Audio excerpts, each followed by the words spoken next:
পিতা এবং পুত্রের বয়সের অনুপাত থেকে কিভাবে তাদের বয়স নির্ণয় করতে হয় এই সংক্রান্ত সমস্যা তোমরা বিভিন্ন পরীক্ষাতে প্রায় দেখে থাকবে। চলো আজকে এমন একটি সমস্যার সমাধান করা যাক। আজ থেকে 20 বছর আগে পিতা এবং পুত্রের বয়সের অনুপাত ছিল 4:1 এবং আজ থেকে 4 বছর পরে গিয়ে সেই অনুপাত হয়ে যাবে 2:1। এখান থেকে আমাদের পিতা এবং পুত্রের বর্তমান বয়স বের করতে হবে।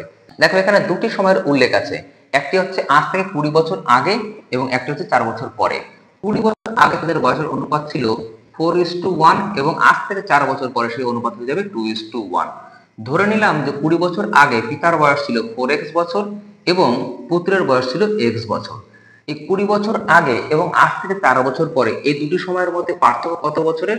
24 বছরের। অর্থাৎ আমরা যদি এই 4x এর সঙ্গে 24 এবং x এর সঙ্গে 24 যোগ করি তাহলে আজ থেকে 4 বছর পরের অনুপাত পাবো, সেটা হচ্ছে 2/1। এখান থেকে আমরা সমাধান করে x এর মান বের করব। দেখো 4x plus 24 equal 2x plus 48। এখান থেকে আমরা সমাধান করে কি পাবো? 2x ইকুয়াল 24 বা x ইকুয়াল 12। তাহলে 20 বছর আগে পিতার বয়স কত ছিল? দেখো 4x ছিল, অর্থাৎ 48 বছর হয়ে যাবে। এবং পুত্রের বয়স কত ছিল? পুত্রের বয়স ছিল x অর্থাৎ 12 বছর। তাহলে বর্তমানে পিতার বয়স কত হবে?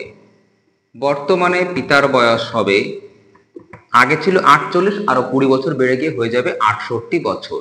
এবং পুত্রের বয়স কত হবে? পুত্রের বয়স আগে ছিল 12 বছর, তার সঙ্গে 20 বছর বেড়ে গিয়ে হয়ে যাবে 32 বছর। অঙ্কের এই ধরনের ট্রিক্স পাওয়ার জন্য অবশ্যই চ্যানেলটি সাবস্ক্রাইব করো, ভিডিওটি ভালো লাগলে লাইক করো, বন্ধুদের মধ্যে শেয়ার করো।